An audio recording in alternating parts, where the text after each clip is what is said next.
যে মিছা কথা কইতে পারবো বেশি হে হইল সবচেয়ে বড় নেতা।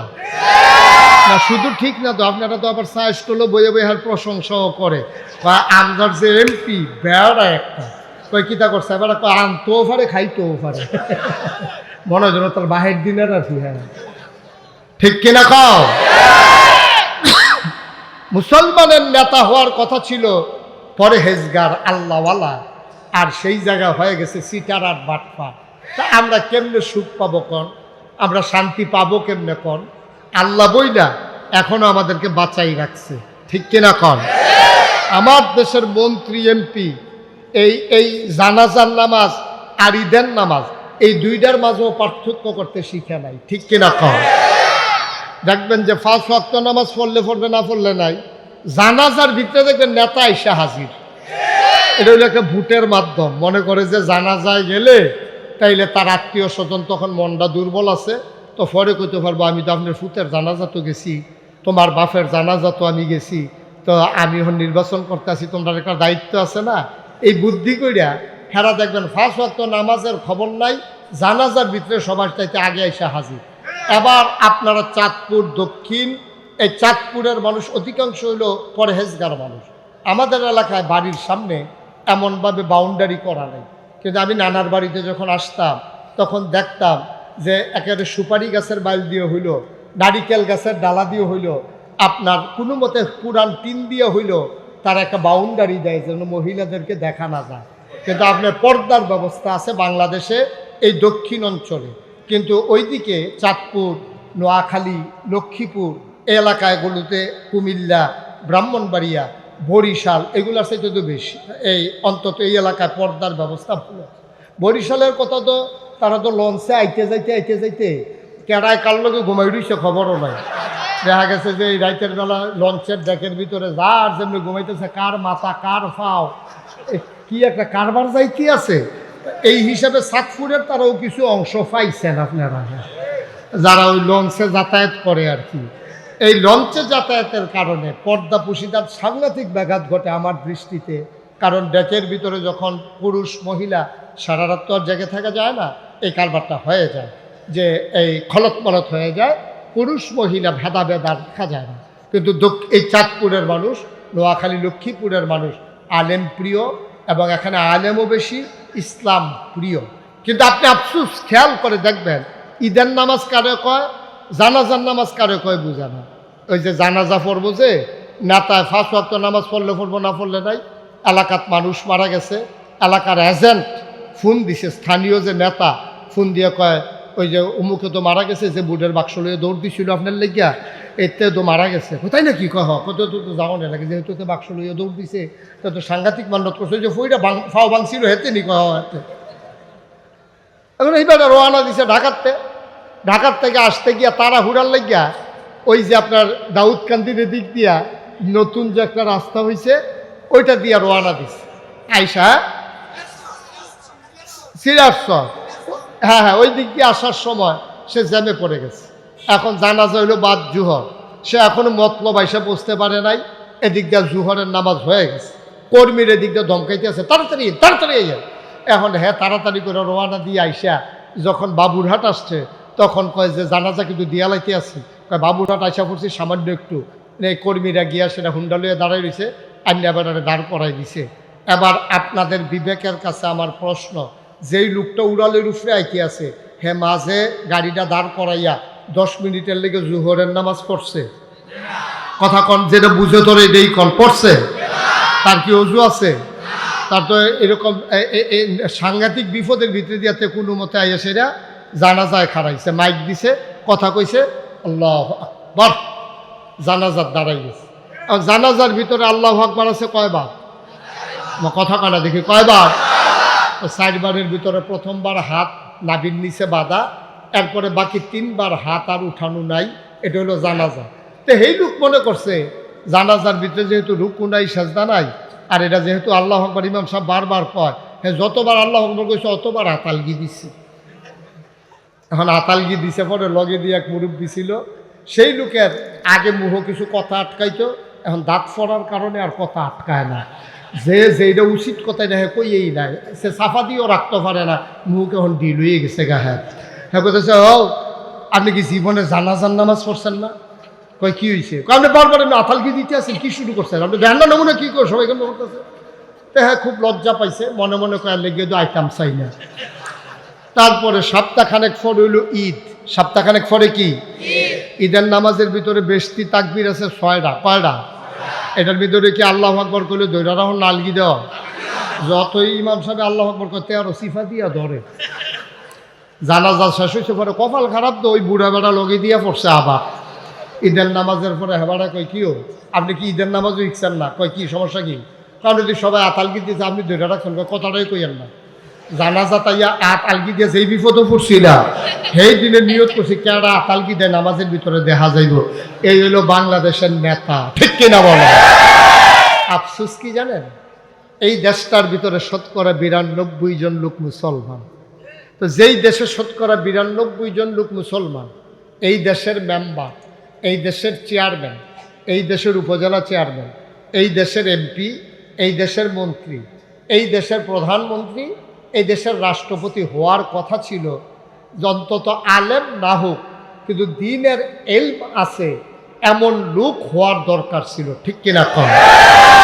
কারণ আপনি 92% জন লোককে চালাবেন, আপনি নিজেই যদি দিন না বুঝেন, ইসলাম না বুঝেন, ইসলাম না মানেন, তা আপনি এই গোটা মানবত এই পুরা এত বড় এই কী বলে জনশক্তি 18 কোটি মানুষ, এই মানুষগুলোকে আপনি চালাবেন কেমনে? 8 জন মানুষ হিন্দু, বৌদ্ধ, খ্রিস্টান, জৈন, পার্সি, নিগোষ্ঠী সব মিলিয়ে হইল 8 জন। মানে 100 জনের ভিতরে 8 জন হইল কাফের, আর বাকি 92 জন লোক হইল মুসলমান। এখন মুসলমানের এমপি, মুসলমানের মন্ত্রী, মুসলমানের রাষ্ট্রপতি হওয়া দরকার ছিল দ্বীনের ব্যাপারে অভিজ্ঞ। এই ধারাটা ছিল আগে, কিন্তু বর্তমান জমানায় এসে দেখা গেছে যে যত বড় বাটফা হে হইল তত বড় নেতা। চাঁদপুরে তুলনামূলক আমার মাহফিলে আসা হয়েছে কম। মানুষ 2টা জায়গায় বেশি আপন, একটা হচ্ছে নিজের বাড়ি আর একটা হচ্ছে মামার বাড়ি। নিজের বাড়িতে যত মাহফিল করেছি মামার বাড়িতে আর একটাও করি নেই। এই শাহাতলি পাইক দিতে আমার নানার বাড়ি। আপনারা কেউ আমার নানা হবেন? নানা নাই, মামুর সংখ্যাই বেশি হয়। মামা নাইলে মামাতো ভাই, নাইলে মামাতো ভাইয়ের ঘরের ভাতিজা, এইরকমই হবে।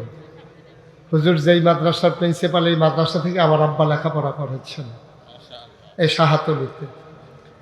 তো সেই সুবাদে আপনারা আমার আত্মীয়, এই আত্মীয়তার কারণে এখানে কথা বলার পরও আমি কিচ্ছু কইতে আসি না হলো, কারণ যেহেতু আত্মীয় এই জন্য কিছু বলতেছি না। কিন্তু এখনো এই যে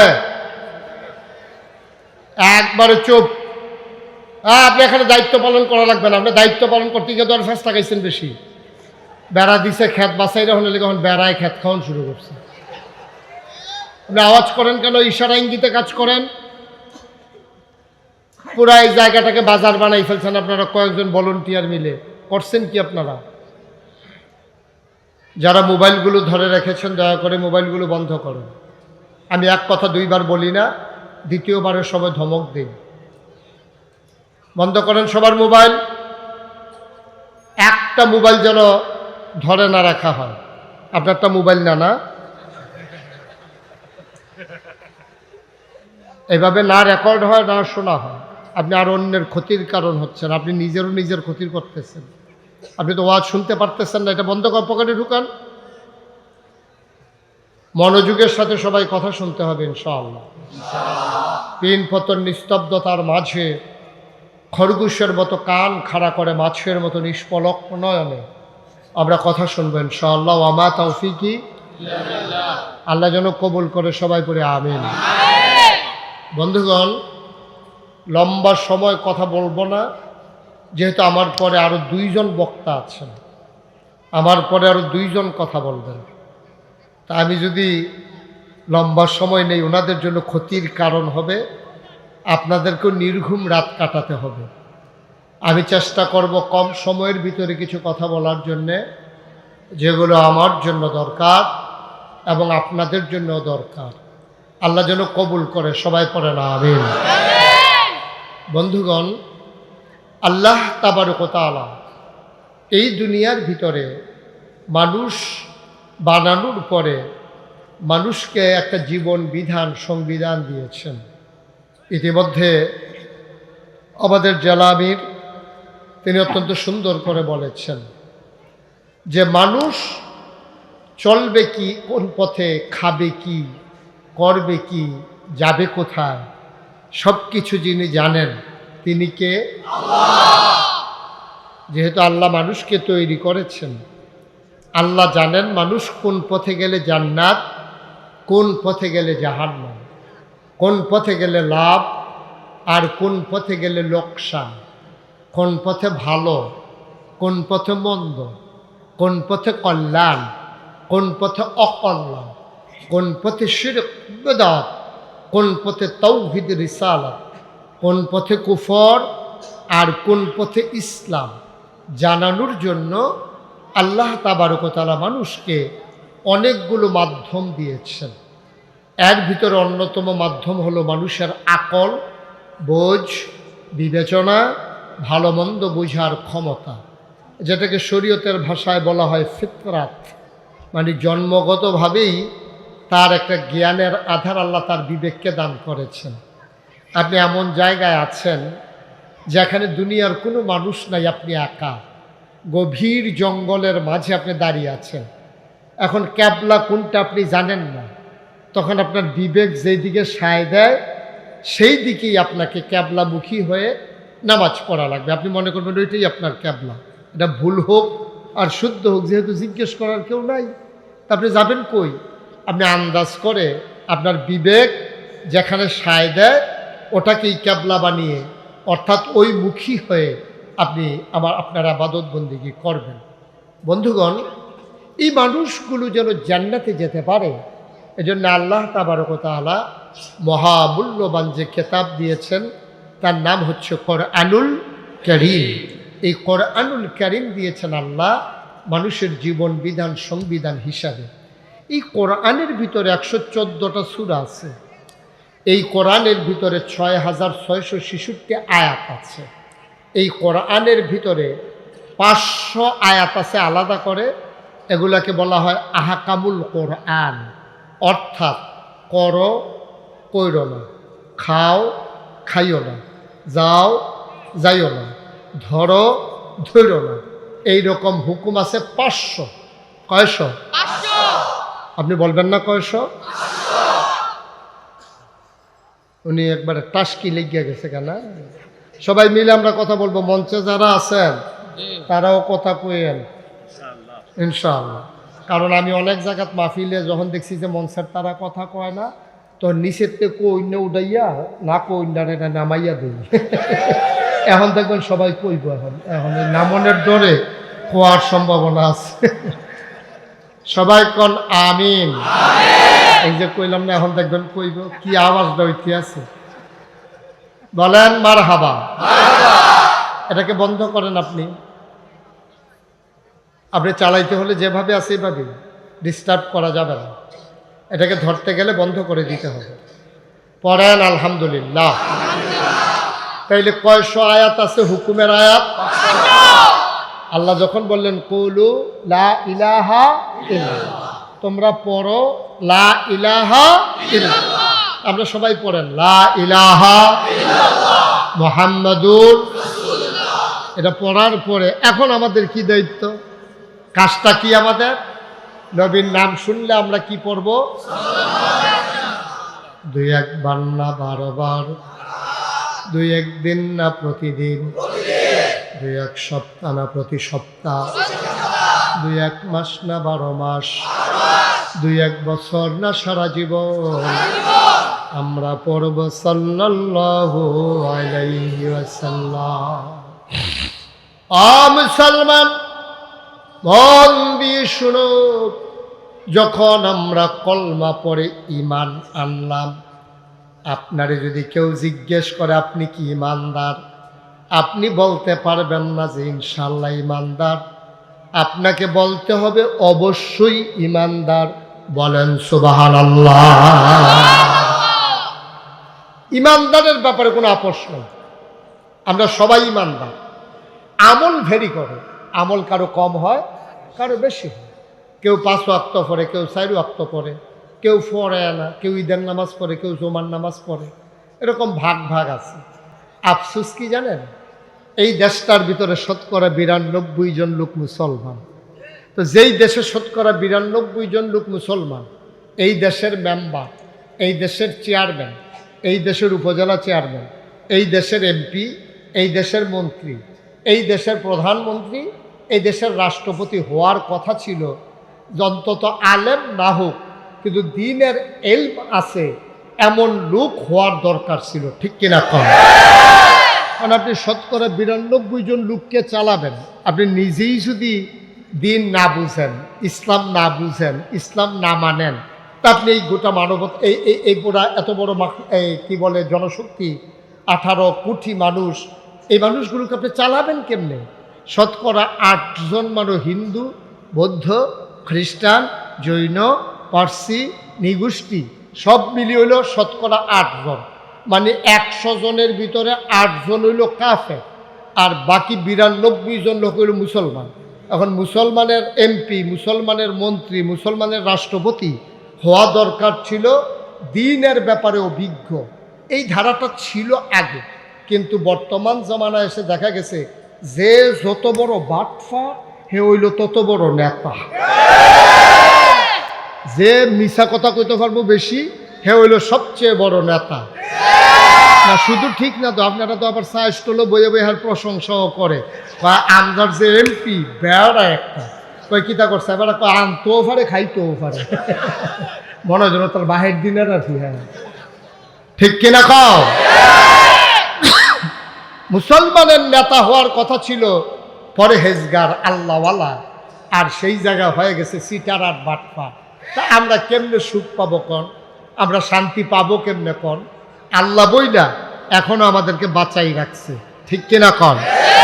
আমার দেশের মন্ত্রী এমপি এই জানাজার নামাজ আর ঈদের নামাজ, এই দুইটার মাঝেও পার্থক্য করতে শিখে নাই, ঠিক কিনা কন?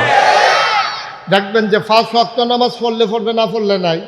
জানাজার ভিতরে দেখবেন নেতা এসে হাজির, এটা হলো একটা ভোটের মাধ্যম। মনে করে যে জানাজায় গেলে তাইলে তার আত্মীয় স্বজন তখন মনটা দুর্বল আছে, তো পরে কইতে পারবো আমি তো আপনার ফুতের জানাজা তো গেছি, তোমার বাপের জানাজা তো আমি গেছি, তো আমি এখন নির্বাচন করতে আসি, তোমরা একটা দায়িত্ব আছে না।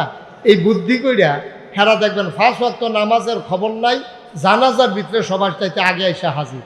এবার আপনারা চাঁদপুর দক্ষিণ, এই চাঁদপুরের মানুষ অধিকাংশ হইল পরহেজগার মানুষ। আমাদের এলাকায় বাড়ির সামনে এমনভাবে বাউন্ডারি করা নেই, কিন্তু আমি নানার বাড়িতে যখন আসতাম তখন দেখতাম যে একেবারে সুপারি গাছের বাইল দিয়ে হইল, নারিকেল গাছের ডালা দিয়ে হইল, আপনার কোনো মতে পুরান টিন দিয়ে হইল, তার একটা বাউন্ডারি দেয় যেন মহিলাদেরকে দেখা না যায়। কিন্তু আপনার পর্দার ব্যবস্থা আছে বাংলাদেশে এই দক্ষিণ অঞ্চলে, কিন্তু ওইদিকে চাঁদপুর, নোয়াখালী, লক্ষ্মীপুর এলাকাগুলোতে, কুমিল্লা, ব্রাহ্মণবাড়িয়া, বরিশাল এগুলোর সাথে তো বেশি, এই অন্তত এই এলাকায় পর্দার ব্যবস্থা ভালো। বরিশালের কথা তো তারা তো লঞ্চে আইতে যাইতে কেড়ায় কার লোকে ঘুমাই রইছে খবরও নাই। দেখা গেছে যে এই রাইতের বেলা লঞ্চের ডেকের ভিতরে যার যেমনি ঘুমাইতেছে, কার মাথা কার ফাও কি একটা কারবার যাইতে আছে। এই হিসাবে চাঁদপুরের তারাও কিছু অংশ পাইছেন আপনারা, যারা ওই লঞ্চে যাতায়াত করে আর কি। এই লঞ্চে যাতায়াতের কারণে পর্দা পুশিদার সাংঘাতিক ব্যাঘাত ঘটে আমার দৃষ্টিতে। কারণ ডেকের ভিতরে যখন পুরুষ মহিলা সারা রাত তো আর জেগে থাকা যায় না, এই কারবারটা হয়ে যায় যে এই খলত মলত হয়ে যায়, পুরুষ মহিলা ভেদাভেদ আর দেখা যায় না। কিন্তু এই চাঁদপুরের মানুষ, নোয়াখালী, লক্ষ্মীপুরের মানুষ আলেম প্রিয়, এবং এখানে আলেমও বেশি, ইসলাম প্রিয়। কিন্তু আপনি আফসুস খেয়াল করে দেখবেন ঈদের নামাজ কারে কয়, জানাজার নামাজ কারে কয় বুঝে না। ওই যে জানাজা পড়বো যে নেতায় 5 ওয়াক্ত নামাজ পড়লে পড়বো, না পড়লে নাই। এলাকাত মানুষ মারা গেছে, এলাকার এজেন্ট ফোন দিছে, স্থানীয় যে নেতা ফোন দিয়ে কয় ওই যে অমুকে তো মারা গেছে, যে বুটের বাক্স লইয়ে দৌড় দিছিল আপনার লেগিয়া, এতে তো মারা গেছে, কোথায় না কি কহ কত তো যাও না লাগে, যেহেতু তো বাক্স লইয়া দৌড় দিছে, তো সাংঘাতিক মান্নত করছে যে ফইটা ফাও ভাঙছিল হেতে নি কহ হাতে। এখন এইবার রওনা দিছে ঢাকার থেকে আসতে গিয়া তারা হুড়ার লাগিয়া ওই যে আপনার দাউদকান্দির দিক দিয়া নতুন যে একটা রাস্তা হয়েছে ওইটা দিয়া রওনা দিছে আইসা সিরাজসর, হ্যাঁ হ্যাঁ ওই দিক দিয়ে আসার সময় সে জ্যামে পড়ে গেছে। এখন জানাজা হইল বাদ জুহর, সে এখনো মতলব আইসা বসতে পারে নাই, এদিক দিয়ে জুহরের নামাজ হয়ে গেছে, কর্মীর এদিক দিয়ে ধমকাইতে আছে তাড়াতাড়ি তাড়াতাড়ি। এখন হ্যাঁ তাড়াতাড়ি করে রওনা দিয়ে আইসা যখন বাবুরহাট আসছে তখন কয় যে জানাজা কিন্তু দিয়া লাইতে আসি, বাবুরহাট আইসা পড়ছি সামান্য একটু, এই কর্মীরা গিয়া সেটা হুন্ডা লইয়া দাঁড়াই রয়েছে, আন্যা বেড়ারে দাঁড় করাই দিছে। এবার আপনাদের বিবেকের কাছে আমার প্রশ্ন, যেই লোকটা উড়ালের উপরে আইতে আছে হে মাঝে গাড়িটা দাঁড় করাইয়া 10 মিনিটের লেগে জুহরের নামাজ পড়ছে? কথা কন, যেটা বুঝে ধরে এটাই কন পড়ছে? তার কি অজু আছে? তার তো এরকম সাংঘাতিক বিপদের ভিতরে দিয়াতে কোনো মতে আইয়া সেটা জানাজায় খাড়াইছে, মাইক দিছে, কথা কইছে আল্লাহু আকবার, জানাজার দাঁড়াই গেছে। আর জানাজার ভিতরে আল্লাহু আকবার আছে কয়বার? কথা কানা দেখি কয়বার? 4 বারের ভিতরে প্রথমবার হাত নাভির নিচে বাঁধা, এরপরে বাকি 3 বার হাত আর উঠানো নাই, এটা হলো জানাজা। তো এই লোক মনে করছে জানাজার ভিতরে যেহেতু রুকু নাই সেজদা নাই, আর এটা যেহেতু আল্লাহু আকবার ইমাম সাহেব বারবার কয়, হ্যাঁ যতবার আল্লাহু আকবার কইছে অতবার হাতালগি দিছে। এখন হাতালগি দিছে, পরে লগে দিয়ে এক মুরব্বি ছিল, সেই লোকের আগে মুহ কিছু কথা আটকাইতো, এখন দাঁত ফোড়ার কারণে আর কথা আটকায় না, যে যেটা উচিত কথাই দেখে কইয়েই নাই, সে সাফা দিয়েও রাখতে পারে না, মুখ এখন ঢিল হয়ে গেছে গা। হ্যাঁ হ্যাঁ কইতেছে, ও আপনি কি জীবনে জানাজার নামাজ পড়ছেন না? কয় কি হয়েছে? আপনি বারবার আপনি আতালকি দিতে আছেন, কি শুরু করছেন আপনি? দেখেন না নমুনা কি করে সবাই কেন করতেছে? তো হ্যাঁ খুব লজ্জা পাইছে, মনে মনে কয়ার লেগে তো আইতাম চাই না। তারপরে সপ্তাহখানেক পরে হইল ঈদ, সপ্তাহখানেক পরে কি ঈদের নামাজের ভিতরে বেশতি তাকবীর আছে 6টা, কয়টা? এটার ভিতরে কি আল্লাহু আকবার কইলে দৈরা রাখুন নালগি দেওয়া? যতই ইমাম সাহেব আল্লাহু আকবার করতে আরো সিফা দিয়া ধরে। জানাজা শেষ হয়েছে পরে কপাল খারাপ তো ওই বুড়া বেড়া লগে দিয়া পড়ছে আবার ঈদের নামাজের পরে। হেবাটা কই কিও আপনি কি ঈদের নামাজও ইচ্ছেন না? কয় কি সমস্যা কি? কারণ যদি সবাই আতালগি দিয়েছে আপনি দৈরা রাখছেন, কথাটাই কইয়েন না। জানাজা তাইয়া আতালগি দিয়ে যেই বিপদও পড়ছি না, সেই দিনে নিয়ত করছি কেডা আতালগি দেয় নামাজের ভিতরে দেখা যাইব। এই হইল বাংলাদেশের নেতা, ঠিক কিনা বলো? এই যদি হয় নেতার নমুনা, তাইলে কর্মীর নমুনা কেমন? আবার আর হিসাব মিলানো লাগে না, এমনিই জবাব পাওয়া যায়। মুসলমান মন দিয়ে শুনো রে ভাই, আল্লাহ তাবারক ওয়া তাআলা দুনিয়ার ভিতরে মানুষ বানানোর পরে এমনে এমনে ছেড়ে দেন নাই। কোন পথে গেলে জান্নাত, কোন পথে গেলে জাহান্নাম, কোন পথে গেলে লাভ আর কোন পথে গেলে লোকসান, কোন পথে ভালো, কোন পথে মন্দ, কোন পথে কল্যাণ, কোন পথে অকল্যাণ, কোন পথে শিরক বেদাত, কোন পথে তাওহীদ রিসালাত, কোন পথে কুফর আর কোন পথে ইসলাম জানানোর জন্যে যুগে যুগে আমার আল্লাহ 3টা জিনিস মানুষকে দান করেছেন। 1 নম্বরে আকল, 2 নম্বরে আসমানি খেতাব, 3 নম্বরে নবী। যুগে যুগে যেই নবী আর নবীদের ক্রমধারায় সবার শেষ সবার সেরা যিনি নবী, আপনার নবী, নবী মুহাম্মদুর রাসূলুল্লাহ সাল্লাল্লাহু আলাইহি ওয়াসাল্লাম। বলেন সুবহানাল্লাহ। বন্ধুরা আমার, ভাইরা আমার, আমার আল্লাহ রাব্বুল আলামিন এই নবী এবং রাসূল পাঠাইলেন। এই নবীরা মানুষদেরকে ডেকে ডেকে দ্বীনের পথে নিয়ে আসলেন। মানুষগুলোকে যখন ডাকলেন, আল্লাহ রাসূল সাল্লাল্লাহু আলাইহি ওয়াসাল্লাম একটা মানুষের সকল দিক তিনি সুন্দরভাবে গড়ে তুলতে চাইলেন। খুব খেয়াল করে মনোযোগের সাথে শোনেন। একটা মানুষের কয়েকটা দিক।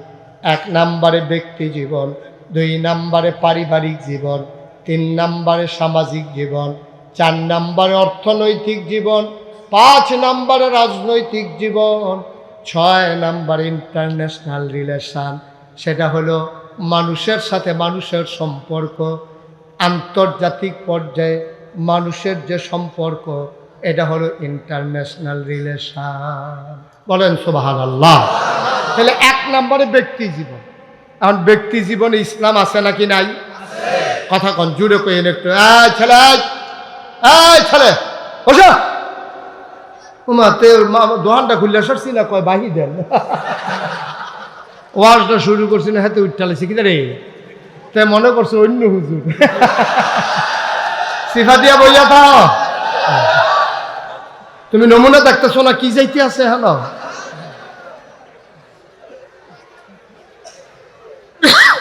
মারহাবা কর, যেরকম মারহাবা। তো যেই কথাটা বলতেছিলাম, ব্যক্তি জীবন। ব্যক্তি জীবন মানে কি? শুধু আমি, এটার কই ব্যক্তি জীবন। আমি মুশতাক হয়েছি, এই যে হুজুর, এই আমরা হইলাম ব্যক্তি জীবন, যার যারটা তারটা। এখন ব্যক্তি জীবনে মানুষের 2টা অংশ, একটা হচ্ছে সুরিপু আর একটা হচ্ছে কুরিপু। প্রতিটা মানুষের মাঝে 2টা জিনিস বাস করে। প্রতিটা মানুষ একটা প্রাণী, এটার ভিতরে মনুষ্যত্ব বাস করে, আবার পশুত্ব বাস করে। যেমন শিয়াল, কুকুর, এটাও প্রাণী। মশা, মাছি, এটাও প্রাণী। আপনি মানুষ, আপনিও প্রাণী। পার্থক্যটা কি? পার্থক্য হলো প্রাণ থাকলে প্রাণী হয়, মন না থাকলে মানুষ হওয়া যায়। আমরা যেহেতু মানুষ, আমরা পশু প্রবৃত্তিকে দমন করে পশুত্বকে বিসর্জন দিয়া মনুষ্যত্বের বিকাশ ঘটানো, এটাই হলো মানুষ। সুবহানাল্লাহ বলবেন না? মানবীয়ে মৌলবী, মসনবীয়ে মানবীয়ে মৌলবী, হস্তে কর অন্দর জবানে পাখলবী। মাওলানা রুমি রহমতুল্লাহ আলাই তিনি লিখেন, আজ খুদা খাহি মে তৌফিকে আদব, বেআদব মাহরুমে গশতল ফজলে রব। আল্লাহ যে আদবওয়ালা মানুষ হয় যারা, তারা আসলে আল্লাহ পাকের রহমত বরকত পেয়ে যায়, উপযুক্ত তারাই। আর যাদের মধ্যে আদব নাই, তারা আল্লাহ পাকের রহমত থেকে বঞ্চিত হয়। বলতে কিন্তু পারবেন না যে বয়ানের শুরু অংশে হেদায়েত আছে না শেষের অংশে হেদায়েত আছে, হাসাহাসির সময় হেদায়েত আছে না কান্নাকাটির সময় হেদায়েত আছে, নাকি শুধু এক নজর তাকায়া থাকার মধ্যে হেদায়েত আছে, এটা বলা খুব কঠিন। না কিতাবো সে না কলমো সে দিন पैदा होता है बुजुर्गों की नजरों से। কিতাব কলম দিয়া হয় নাই, হইছে তো আল্লাহওয়ালাদের নজর দিয়া। একটুখানি নজরে পড়ে গেছেন, কাজ হয়ে গেছে। এখন কথা হলো, যুগ তো খুব আধুনিক, মোবাইল টিপলেই তো হাজার হাজার বয়ান আর শায়েখ মাশায়েখ পাওয়া যায়।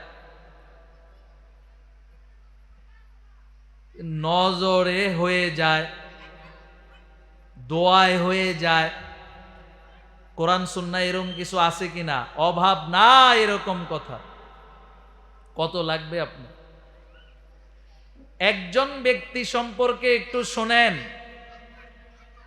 নাম হযরতে আব্দুল্লাহ ইবনু আব্বাস রাদিয়াল্লাহু তাআলা আনহু। আমার হাবিবের, আমাদের দয়ার নবীজির আপন চাচাতো ভাই এবং ওনার স্ত্রীর বোনের মেয়ে। তো সম্পর্ক 2টা, এবং হুজুর সাল্লাল্লাহু আলাইহি ওয়াসাল্লামের প্রিয় সাহাবীদের একজন, হুজুরের হাদিস যারা বহন করেছেন মুকসিরিন সাহাবী, অধিক সংখ্যক হাদিস বর্ণনাকারী সাহাবীদের মধ্যে উনি একজন। উমরায় গেলে তায়েফে যায় মানুষ, মসজিদ ইবনে আব্বাসে যায়, ওটার পাশেই ওনার কবর, জামে ইবনে আব্বাস। ওখানে এক ভার্সিটি আছে, পাশে মসজিদ, এখানে ওনার কবর। আল্লাহ, এই আব্দুল্লাহ ইবনে আব্বাস রাদিয়াল্লাহু তাআলা আনহু, উনি সাহাবীদের মধ্যে জবরদস্ত সাহাবী ছিলেন, রাইসুল মুফাসসিরিন ছিলেন। কোরআনের তথ্য, কোরআনের শিকড় শেখর, কোরআনের গভীর থেকে গভীর বিষয় কেউ যদি উদ্ঘাটন করতে চায়, এক ব্যক্তির কাছে গিয়ে থামতে হবে, তার নাম আব্দুল্লাহ ইবনু আব্বাস রাদিয়াল্লাহু। এত বড় মানুষ কিভাবে হলেন? হযরত আব্দুল্লাহ ইবনু আব্বাস রাদিয়াল্লাহু তাআলা আনহু বলেন, আল্লাহর হাবিব সাল্লাল্লাহু আলাইহি ওয়াসাল্লাম একদিন প্রাকৃতিক প্রয়োজন পুরা করতে গেছেন, ইস্তিনজায় গিয়েছেন। হযরত আব্দুল্লাহ ইবনে আব্বাস রাদিয়াল্লাহু তাআলা আনহু পানি নিয়ে দাঁড়ায় আছেন। হুজুর বাইতুল খালা হাম্মাম থেকে বের হয়ে আসবেন, আর আয়েশা আমার দেওয়া পানি দিয়া হুজুর ওযু করবেন। খেদমত। হুজুর সাল্লাল্লাহু আলাইহি ওয়াসাল্লাম নিজের প্রাকৃতিক প্রয়োজন শেষ করে বের হয়ে আসলেন। বের হয়ে এসে নিজের চাচাতো ভাইকে জড়িয়ে ধরলেন, তার দেওয়া পানি দিয়ে ওযু করলেন। তারপরে তাকে জড়িয়ে ধরে দোয়া করলেন, আল্লাহুম্মা আল্লিমহুল কিতাব ওয়া ফাক্কিহহু ফিদ্দীন। আয় আল্লাহ, আব্দুল্লাহ ইবনে আব্বাসকে আপনি আপনার কিতাবের ইলম দান করেন এবং আব্দুল্লাহ ইবনে আব্বাসকে দ্বীনের গভীর বুঝ দান করেন। এই কাজ হয়ে গেছে, কাজ হয়ে গেছে। এতটুকু দোয়া এবং নজর ওই সাহাবীকে, চাচাতো ভাইকে কত দূর নিয়ে গেছে। সুবহানাল্লাহি ওয়া বিহামদিহি সুবহানাল্লাহিল আযীম। আব্দুল্লাহ ইবনে আব্বাস ছাড়া কোরআন বুঝা যায় না, আব্দুল্লাহ ইবনে আব্বাস ছাড়া ফিকহ বুঝা যায় না, শরীয়ত বুঝা যায় না।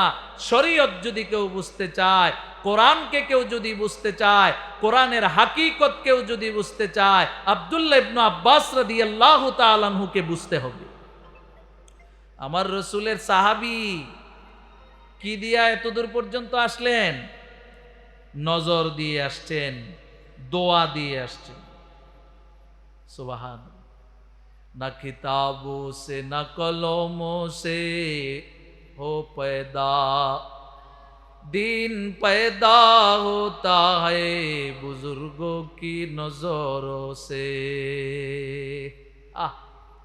আহলুল্লাহরা কখনো একটা কথা বলেন, ভালো হয়ে যাও তো ভালো হয়ে যায়, শুধু বলছেন ভালো হয়ে যাও, ভালো হয়ে যাও। উজানির পিসা হুজুর রহমতুল্লাহ আলাইহি আমাদের শেখ আল্লামা মুবারক করিম রহমতুল্লাহ আলাইহি কুতুব ছিলেন। আল্লাহর মারেফতের অথই সমুদ্র ছিল এই লোকের কলবে। 10 মিনিটের বয়ান, হাজার হাজার মানুষের সারা বৎসরের খোরাক। এক ছাত্র গিয়ে বলেন, হুজুর চোখে ব্যথা করে, চোখে ব্যথা করে, পড়তে পারি না। হুজুর তার চোখের মধ্যে হাত বুলায় দিছেন আর বলছেন, চোখের গুনাহ ছেড়ে দাও, তাহলে মাথা ব্যথা ভালো হয়ে যাবে। ওই ছাত্র বলেন, এই যে মুছে দিলেন, চোখের ব্যথা ভালো হয়ে গেছে, চোখের গুনাহ থেকেও হেফাজত হয়ে গেছে। বলছেন শুধু হয়ে গেছে। নজর দিয়ে হয়, দোয়া দিয়ে হয়, সোহবত দিয়ে হয়, ক্যাপাসিটি দিয়া হয় না, কৌশল দিয়া হয় না, একমাত্র সোহবত দিয়ে হয়, নজর দিয়ে। দোস্ত, জুনায়েদে বাগদাদি ছিলেন এই জগতের মধ্যে এক বিখ্যাত ওলি। আর রিসালাতুল কুশাইরিয়াতে আবুল কাসেম আল কুশাইরি রাহিমাহুল্লাহ লিখেন, জুনায়েদে বাগদাদি রহমতুল্লাহের কাছে এক খ্রিস্টান ছেলে আসছে। আয়েশা বলেন যে তোমাদের নবীজি তো অনেক হাদিস বলছেন, এর মধ্যে একটা হাদিস হলো ইত্তাকু ফিরাসাতাল মুমিনি ফাইন্নাহু ইয়ানজুরু বিনুরিল্লাহ। তোমরা আল্লাহওয়ালাদের দৃষ্টিকে ভয় করো, কারণ তারা আল্লাহর দেওয়া নূরে মারিফত দিয়ে মানুষের দিকে তাকায়। সুতরাং তাদের দৃষ্টিকে ভয় করো, তাদের দৃষ্টিকোণে ভালো জায়গায় থাইকো, উল্টা জায়গায় যাও না। ওনাদের সামনে আল্লাহর ফরমাবরদারির সাথে বসার চেষ্টা করবা। তো ওই ছেলে বলে, জুনায়েদ, আচ্ছা তোমাদের নবী এই হাদিস দিয়া কি বুঝাইছেন? যে আল্লাহওয়ালাদের ফেরাসাত, দূরদৃষ্টি, তাদের নূরে নজর থেকে হেফাজতে থাকো, এটা কি? আমি তো বুঝি না, কি বলছেন তোমাদের নবীজি? জুনায়েদে বাগদাদী রহমতুল্লাহ আলাইহি মাথা নিচু করেছিলেন। মাথা উঁচু করে ওই খ্রিস্টান ছেলেকে বলতেছেন, ইয়া বুনাইয়া হানা ওয়াক্তু ইসলামিকা। হে খ্রিস্টান ছেলে, তোমার ইসলাম কবুল করার সময় হয়ে গেছে, তুমি মুসলমান হয়ে যাও। জুনায়েদ বাগদাদীর এই এক কথায় ওই ছেলের জিন্দেগি পরিবর্তন হয়ে গেছে। জুনায়েদের হাতে হাত রেখে ওই ছেলে কালেমা পড়ে নিয়েছে, আশহাদু আল্লাহ ইলাহা ইল্লাল্লাহু ওয়া আশহাদু আন্না মুহাম্মাদান আবদুহু ওয়া রাসূলুহু। নজরে হয়, আহলুল্লাহদের সোহবতে হয়, আহলুল্লাহদের এক পলক নজরে একজন মানুষ, সে ছিল মাটিতে পতিত এক লোক, এক নজরে সে আল্লাহ পাকের আরশে আজিমে পৌঁছে যাবার যোগ্যতা অর্জন করতে পারে। নজর কদম সুয়ে মরকদ, নজর সুয়ে দুনিয়া, কিধর জানা है और किधर देख रहा है। আমরা কেমন মানুষ আর কোথায় বসে আছি, কি চিন্তা করি? আমাদের অন্তরে আল্লাহ তাআলা আল্লাহর মারেফতের খনি রাখছেন, আল্লাহ পাকের ইশক ও ইরফানের খনি রাখছেন। আল্লাহকে চিনার, আল্লাহকে জানার, আল্লাহকে মানার এক সুপ্ত প্রতিভা রাখছেন, কিন্তু আমরা অলসতার কারণে সব কিছু থেকেই বঞ্চিত হলাম।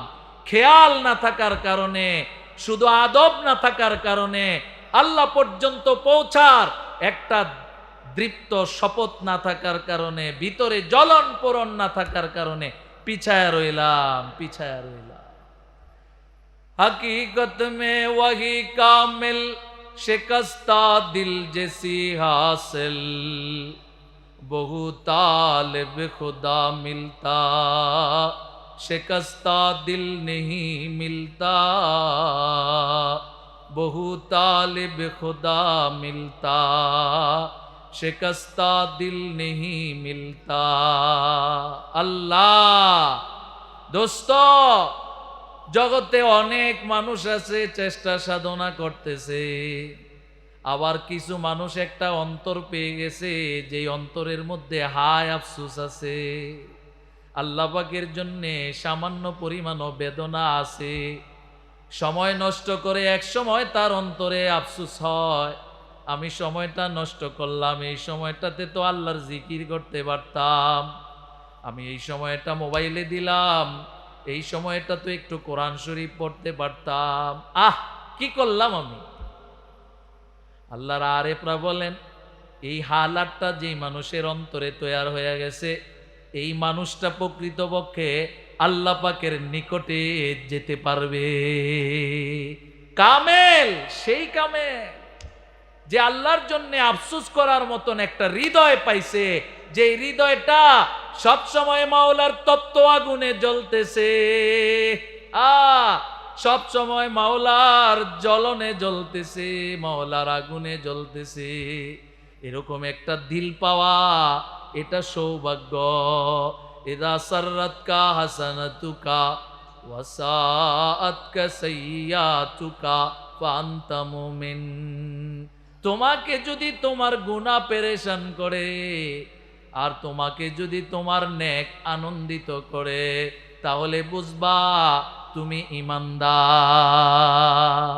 আল্লাহ দোস্ত, কামিয়াব কে, সফল কোন ব্যক্তিত্বের কাছে দ্বার প্রান্তে এসে যায়? যেই মানুষটা এমন একটা তাজা দিল পেয়ে গেছে, যে তাজা দিলটা কখনো কখনো মাওলার জন্য বেকার হয়ে যায়। বুঝো তেরে নায়ে কুছ নজর মে मेरे मौला मुझे हुस्ने नजर दे, बजुज तेरे नाए कुछ नजर में मेरे मौला मुझे हुस्ने नजर दे। अल्लाह আল্লাহ, যত গায়রুল্লাহ আছে সব কিছু থেকে আমার নজরকে ফিরায়া দেন, আপনার দিকে আমারে আগায়া যাওয়ার তৌফিক দিয়া দেন।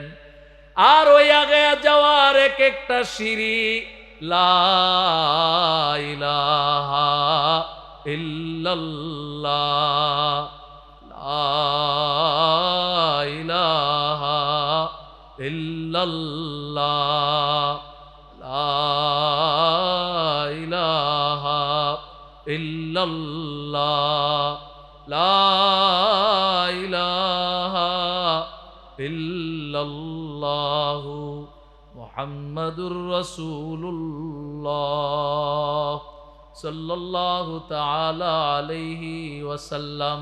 দোস্ত, দিল এমন একটা দিল যার হয়ে গেছে, সেই রাজত্ব ছাড়াই রাজা হয়ে গেল। এমন একটা দিল যার হয়ে গেছে, এই দিলটা আল্লাহরে সঁপে দেওয়ার জন্য পেরেশান। এই লোকটা যদি একটা ঝুপড়ির মধ্যেও বসে থাকে, বঙ্গভবনের শান্তির চাইতেও বেশি শান্তি সে অনুভব করে। উনকি নাম কি লজ্জত जुबूरी पे मिल गई,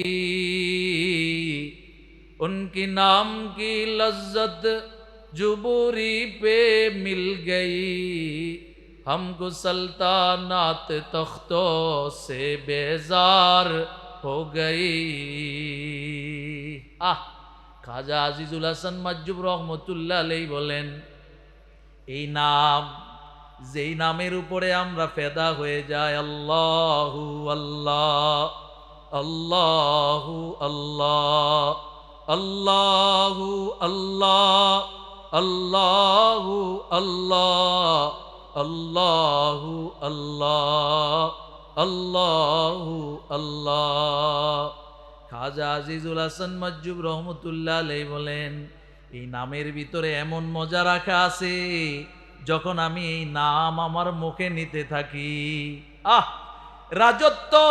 রাজত্ব যে পেয়েছে, ওই চেয়ারে বসে সে যে মজা না পায়।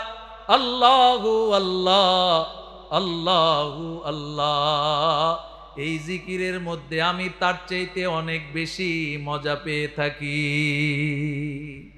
উনকি নাম কি লজ্জত जुबूरी पे मिल गई, हमको सल्तनत तख्तों से बेजार हो गई। আল্লাহ, দোস্ত, আল্লাহ এমন দিলের মালিক আমাদের সকলকে বানায়া দেন, বলেন আমিন। দিলের মালিক কে?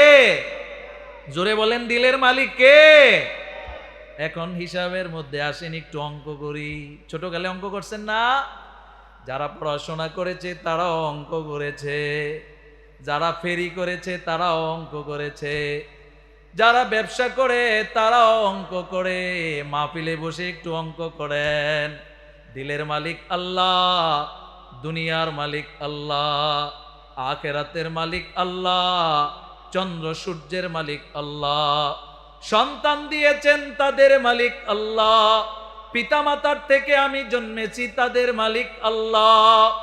এখন আমার এই অন্তরের ভিতরে পিতামাতার জায়গা আছে, আমার এই অন্তরের মধ্যে সন্তানাদের জায়গা আছে, আমার এই অন্তরের ভিতরে টিভি ভিসিআর রাজনীতির জায়গা আছে, আমার এই অন্তরের ভিতরে আমার দলের নেতার জায়গা আছে।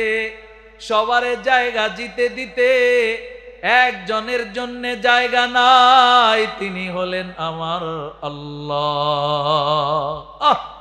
আমার মাওলা যদি জিজ্ঞেস করেন, অন্তরের মালিক আমি, তোমার দেহের মালিক আমি, কায়নাতের মালিক আমি, তোমারে যত নিয়ামত দিলাম, বাবা মা ভাই বোন ছেলে সন্তান স্ত্রী পুত্র সব কিছুর মালিক আমি, তোমার কি উচিত ছিল না সবাইরে জায়গা দেওয়ার আগে তোমার অন্তরে তুমি আমার একটু জায়গা দাও? তুমি সবাইরে জায়গা দিলা, আমারে একটু জায়গা দিতে পারলা না। সবার ডাকে সাড়া দিলা, কিন্তু যখন আজান মসজিদে হইছে আমার ডাকে সাড়া দিয়া মসজিদে যেতে পারো নাই। ওই দিন মাওলার সামনে জবাব দেওয়ার মতো কি মুখ থাকবে? আল্লাহ, যে যেখানে শুনতেছেন অঙ্ক মিলান, হিসাব মিলান, যদি হিসাব না মিলান মাহফিল করেও আপনার আমার জীবন বেকার যাবে। আর যদি হিসাব মিলায়, পর্দার আড়ালের একজন মা রান্না করতেছে আর এই কথার হিসাব মিলায়, তাই তো সবাইরে সময় দিলাম, আমার মাওলারে সময় দিলাম না। দিনের বেলা পাইনি সময়, তাই এসেছি রাতে, দেখি তোমায় পাইনি খুঁজে কোরআনের আয়াতে। যে জন দিবানিশি পরিশ্রম উঠায়, পুরাপুরি না পাইলেও কিছু কিছু পায়। আল্লাহ, দোস্ত সবাইকে সময় দেন, কোনো সমস্যা নাই। আল্লাহ পাকের জন্যে সময় আলাদা করতে হবে, তা না করলে উপায় নাই। জিন্দিগি একটা, এই জিন্দিগির শেষকে ইলা রব্বিকা মুনতাহা। তোমার জিন্দিগির শেষ হলো আল্লাহ। যদি এই এক জিন্দিগিতে আল্লাহকে না পাওয়া যায়, তাহলে এই জিন্দিগি বৃথা হয়ে গেল। যদি এই এক জিন্দিগিতে শয়তান খুশি হয়ে যায়, জিন্দিগি বৃথা হয়ে গেল। এই এক জিন্দিগিতে যদি জান্নাত না হয়ে যায়, জিন্দিগি বৃথা গেল। এক জিন্দিগিতে যদি জাহান্নাম থেকে বাঁচা না যায়, জিন্দিগি বৃথা হয়ে গেল। ফিরে আসো আল্লাহর বান্দা, আল্লাহর দিকে ফেরত আসো, তওবার দিকে ফেরত আসো, দুরূদ শরীফের দিকে ফেরত আসো, নামাজ ও তাহাজ্জুদের দিকে ফেরত আসো, হালালের দিকে ফেরত আসো, হারামকে বর্জন করো। বাঁচতে যদি চাও এক কথায় উঠে যাও, সেটা হলো লা ইলাহা ইল্লাল্লাহ মুহাম্মাদুর রাসূলুল্লাহ। নবী করিম সাল্লাল্লাহু আলাইহি ওয়াসাল্লাম আমাদের জন্য একটা নসিহত রেখে গেছেন, ধরলে একটাই যথেষ্ট। কথা বুঝেন না? যার হয় তার 9 হয়, আর যার হয় না তার 90 হয় না। যার হবে এক কথাই হবে, যার হবে না জিন্দিগি বরবয়ানেও হবে না। হা তারাকতু ফীকুম আমরাইন লান তাদিল্লু তামাসসাকতুম বিহিমা কিতাবাল্লাহি ওয়া সুন্নাত রাসূলিহি। দুই জিনিস আমি তোমাদের মধ্যে রেখে যাচ্ছি, যতক্ষণ পর্যন্ত এই দুটাকে আঁকড়ে ধরবে গোমরা হবে না। কিতাব আল্লাহ ওয়া সুন্নাত রাসূলিহি, আল্লাহর কিতাব এবং তার রাসূলের সুন্নত, এই দুইটাকে যে আঁকড়ে ধরল সেই প্রকৃত বিষয় আঁকড়ে ধরল। এই দুইটাকে যে ছেড়ে দিল সে আসলে বঞ্চিত হয়ে গেল। আল্লাহ পাক আমাদেরকে বুঝার আমল করার তৌফিক দান করেন। একটা হাদিস বলা হয়েছে জুমার দিন সম্পর্কে, ইন্নাল্লাহা লা ইয়াত্তালিউ ফি লাইলাতিল খামিস, আল্লাহ তাআলা প্রত্যেক জুমার রাতে বান্দাদের দিকে তাকান, সবার দিকে রহমতের নজরে তাকান। ফায়াগফিরু লিজামি খালকিহি ইল্লা লিমুশরিকিন আও মুশাহিন। আল্লাহ তাআলা জুমার রাত্রে সব মুসলমানের দিকে তাকান, যে মুশরিক তারে মাফ করেন না, আর যে ঝগড়ায় লিপ্ত তারে মাফ করেন না। এছাড়া জুমার রাত্রে প্রত্যেক মুসলমান নরনারীকে মাফ করে দেওয়া হয়। নবীজি ফরমান মাকসিরু আলাইয়া সালাতান ফিল জুমাতি ওয়া লাইলি, তোমরা জুমার দিনে এবং রাতে আমার উপরে বেশি দুরূদ শরীফ পড়ো। ফাইন্না সালাতাকুম মারুদাতুন আলাইয়া, তোমাদের জুমার দিনে এবং রাতের দুরুদগুলো আমার কাছে বিশেষভাবে পৌঁছানো হয়।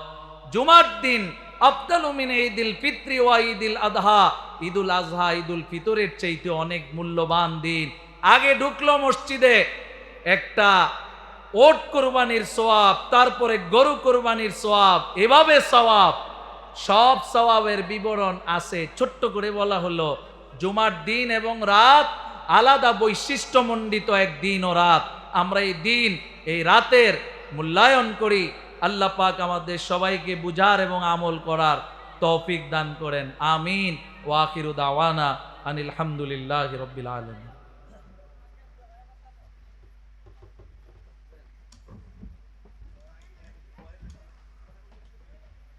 বাংলাদেশ জামাত ইসলামীর চাঁদপুরের জেলা আমির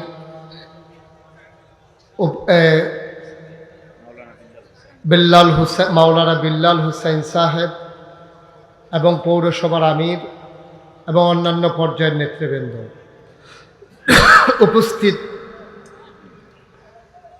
এই এলাকার বিভিন্ন রাজনৈতিক দলের নেতৃবৃন্দ, উপস্থিত বিভিন্ন মসজিদের ইমাম সাহেবান, ওলামাই কেরাম, মুরব্বিয়ানে আজম, কলিজার টুকরা যুবকেরা, পর্দার আড়ালের মা ও বোনেরা, সবার প্রতি আমার আবারও আন্তরিক সশ্রদ্ধ সালাম।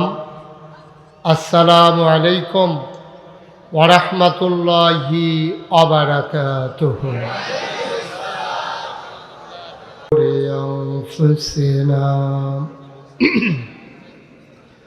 ومن سيئات أعمالنا من يهد الله فلا مضل له ومن يضلله فلا هادي له ونشهد أن لا إله إلا الله وحده لا شريك له ونشهد أن سيدنا وحبيبنا ومولانا محمدا عبده ورسوله الذي أرسله بالحق بشيرا ونذيرا وداعيا إلى الله بإذنه وسراجا منيرا. قال الله تعالى في القرآن المجيد وفي فرقانه الحميد. সবাই পড়ুন أعوذ بالله من الشيطان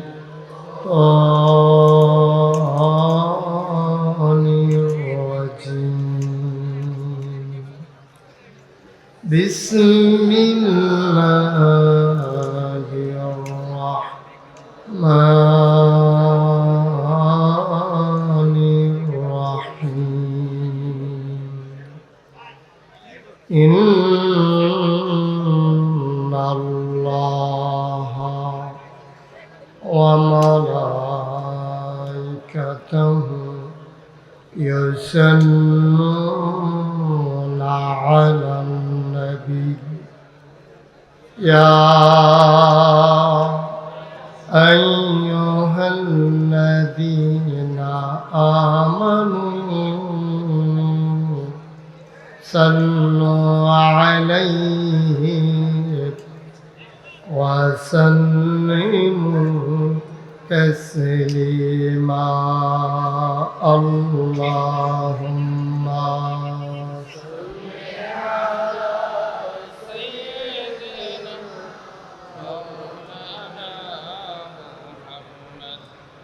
وعلى آل سيدنا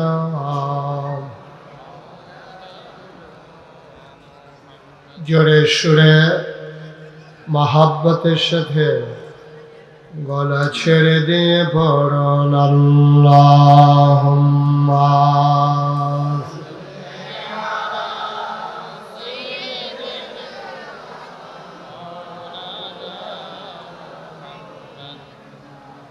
وعلى آل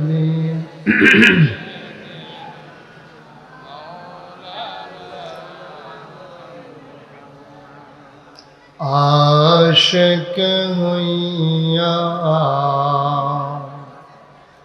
पर दूर माशुक तुम्हार मदीना आशिक हुइया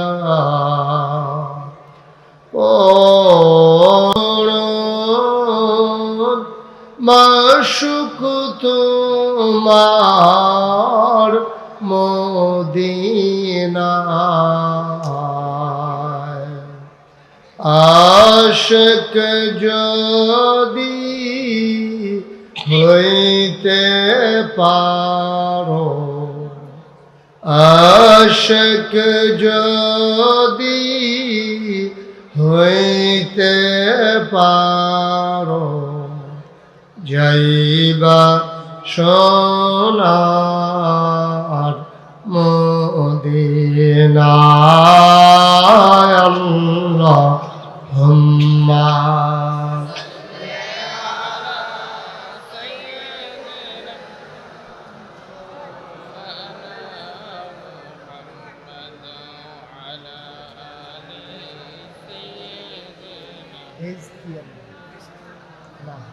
একবারে জিরো করে وعلى آل سيدنا مولانا لا إله إلا الله لا إله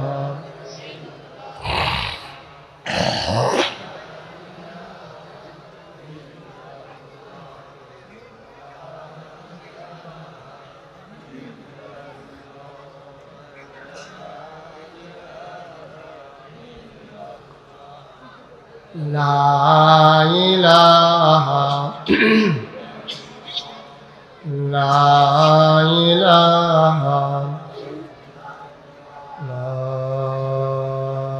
إله إلا الله محمد رسول الله صلى الله عليه وسلم اللهم صل وسلم وبارك عليه সবাই পড়ি আলহামদুলিল্লাহ জোরে পড়ি আর জোরে আল্লাহ তাবারক ওয়া তাআলার দরবারে আমরা লাখ কোটি শুকরিয়া জ্ঞাপন করছি জেনে আমাদেরকে ঐতিহ্যবাহী ঐতিহ্যধন্য পূর্ব শাহতলী কেন্দ্রীয় জামে মসজিদ ও হিফজুল কোরআন হাফিজিয়া মাদ্রাসা এতিমখানার হাফেজ ছাত্রদের পাগড়ি প্রদান উপলক্ষে আজ 1 ফেব্রুয়ারি রোজ শনিবার বরকতময় দিন শেষে অন্ধকারের চাদর যখন পৃথিবী ঢেকে দিয়েছে, জানান দিয়েছে রাত হয়ে গেছে। আহা, একটা আওয়াজ কানে বাড়ি খা, আরো কমানে দিক দেয়া। আজকের এই ওয়াজ মাহফিলের সম্মানিত সভাপতি, ঐতিহ্যধন্য দ্বীনি শিক্ষা প্রতিষ্ঠান শাহতলী কামিল মাদ্রাসার সম্মানিত প্রিন্সিপাল হযরত মাওলানা মোহাম্মদ বিল্লাল হুসাইন সাহেব, আজকের মাহফিলের প্রধান বক্তা, আমার পরপর যিনি গুরুত্বপূর্ণ আলোচনা করবেন, আমার হৃদয়ের কাছের মানুষ হযরত মাওলানা মুফতি আমির হামজা। কথা বলেছেন হযরত মাওলানা দ্বীন ইসলাম চাঁদপুরি। আরও আলোচনা করেছেন মাওলানা মিজানুর রহমান মোল্লা। আমন্ত্রিত অতিথিবৃন্দ, উপস্থিত হয়েছেন বাংলাদেশের ঐতিহ্যধন্য দ্বীনকে লালন করে যারা নিজেদের জীবনে ধারণ করেছেন। 56,000 বর্গ মাইলের ইঞ্চি ইঞ্চি জমিতে যারা দ্বীনের প্রচার প্রসারে কাজ করে যাচ্ছেন, দ্বীনকে বিজয়ী শক্তি হিসেবে দেখতে চান। وقال رسول الله صلى الله عليه وسلم إن الله لا يطلع في ليلة الخميس فيغفر لجميع خلقه إلا لمشرك أو مشاهن أو كما قال عليه الصلاة والسلام سبحانك لا علم لنا إلا ما علمتنا إنك أنت العليم الحكيم سبحانك لا فهم لنا إلا ما فهمتنا إنك أنت الجواد الكريم اللهم صل على محمد وعلى آل محمد كما صليت على إبراهيم وعلى آل إبراهيم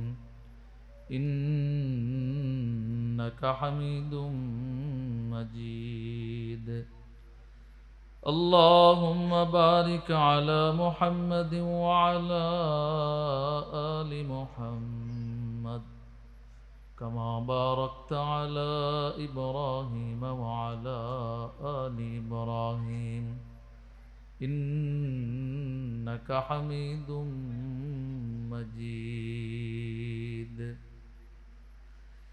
আল্লাহ পাক পরওয়ারদিগারে আলমের অনন্ত অসীম ইহসান, দয়া, ফজল ও করম, যিনি আমাদেরকে আজ পর্যন্ত হায়াতে জীবিত রেখেছেন, শারীরিক মানসিকভাবে সুস্থ রেখেছেন, দিল দেমাগ মন মগজ ভালো রেখেছেন। আল্লাহ পাকের কাছে সবচেয়ে প্রিয় বস্তু হইল দ্বীন। ওই দ্বীনের নিসবতে, দাওয়াত ইলাল্লাহ এর নিসবতে আল্লাহ পাক আমাদেরকে দ্বীনি মজলিসে বসার তৌফিক দান করছেন। এজন্য আল্লাহ পাকের দরবারে শুকরিয়া আদায় করি, আলহামদুলিল্লাহ।